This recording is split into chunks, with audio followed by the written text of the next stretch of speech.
Assalamualaikum warahmatullahi wabarakatuh. Pada kesempatan kali ini kelompok kami akan menjelaskan hasil dari proyek perancangan ECG menggunakan satu buah op-amp. Namun sebelum kita masuk ke pembahasan rangkaian ECG dengan op-amp, pertama-tama kita bahas dulu tentang apa itu ECG dan kenapa sih alat ini itu penting banget di dunia medis. Jadi ECG atau elektrokardiogram adalah alat yang digunakan untuk merekam aktivitas listrik jantung. Setiap kali jantung kita itu berdenyut, ada sinyal listrik kecil yang dihasilkan oleh jantung. Nah, sinyal inilah yang nantinya akan ditangkap oleh elektroda, yang mana akan ditampilkan dalam bentuk gelombang, biasanya kita sebut sebagai gelombang P, QRS, dan T. Dari bentuk gelombang ini, dokter atau tenaga medis bakal tahu bahwa detak jantung kita itu normal atau ada gangguan irama serta kelainan pada kerja jantung.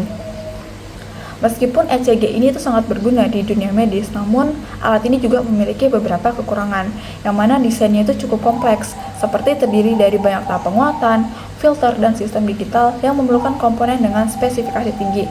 Selain itu, alat ini juga tergolong mahal dan tidak mudah diakses untuk kebutuhan pembelajaran atau eksperimen dasar.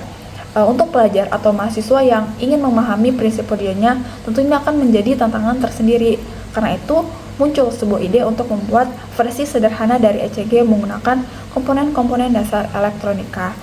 Tujuannya bukan untuk menggantikan ECG yang sudah ada atau yang profesional, tetapi lebih untuk memahami bagaimana sih sinyal jantung itu bisa diambil, diperkuat, dan divisualisasikan dengan rangkaian yang sederhana.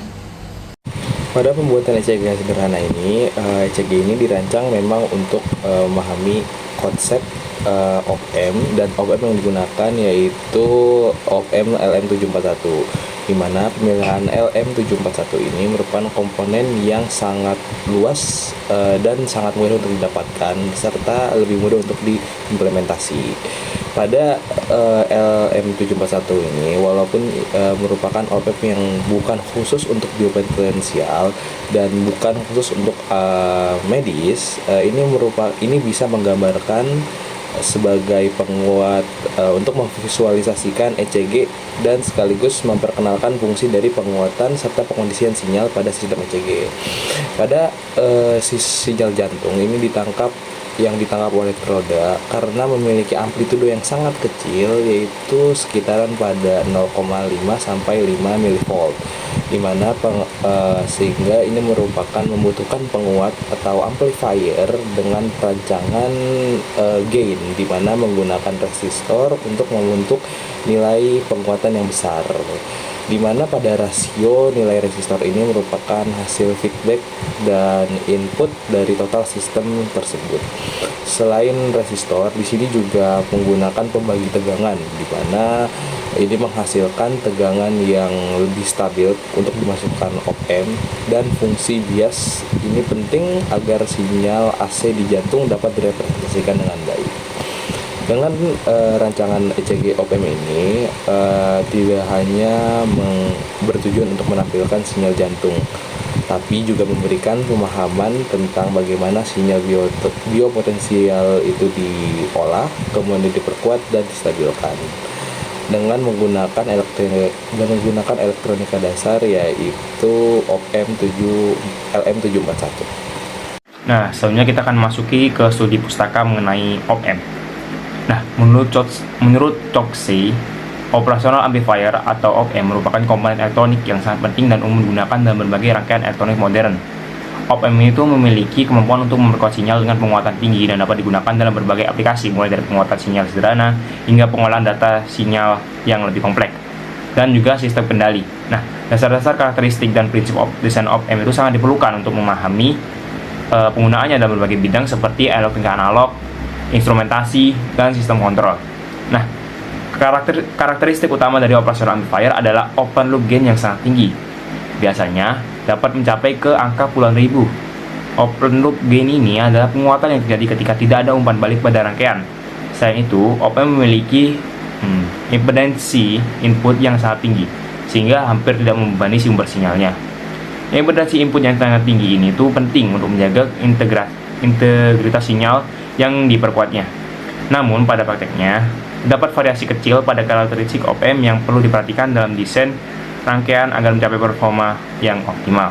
Nah, menurut Sanca dan menurut Archana dan juga Singh, Itu dalam pengujian dan analisis OPM, metode pengujian yang digunakan tuh harus mampu untuk mengukur parameter penting seperti open loop gain-nya, bandwidth, dan juga distorsi harmonik.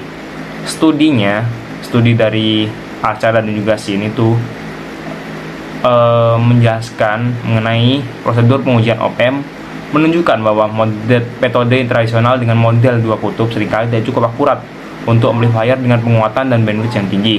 Oleh karena itu, metode pengujian yang lebih kompleks dan teliti diperlukan untuk memastikan keakuratan pengukuran parameter OPM dalam berbagai kondisi seperti kondisi operasinya.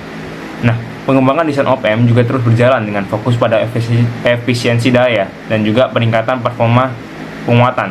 Salah satu inovasi yang dilakukan adalah penggunaan topologi dua tahap yang menggabungkan mode kelas A dan juga mode kelas AB untuk mendapatkan penguatan tegangan yang tinggi sekaligus efisiensi daya yang baik.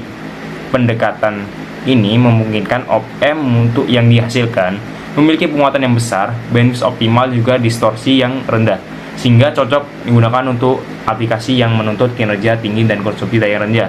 Itu menurut Chokse. Nah, selanjutnya akan dijelaskan oleh teman saya.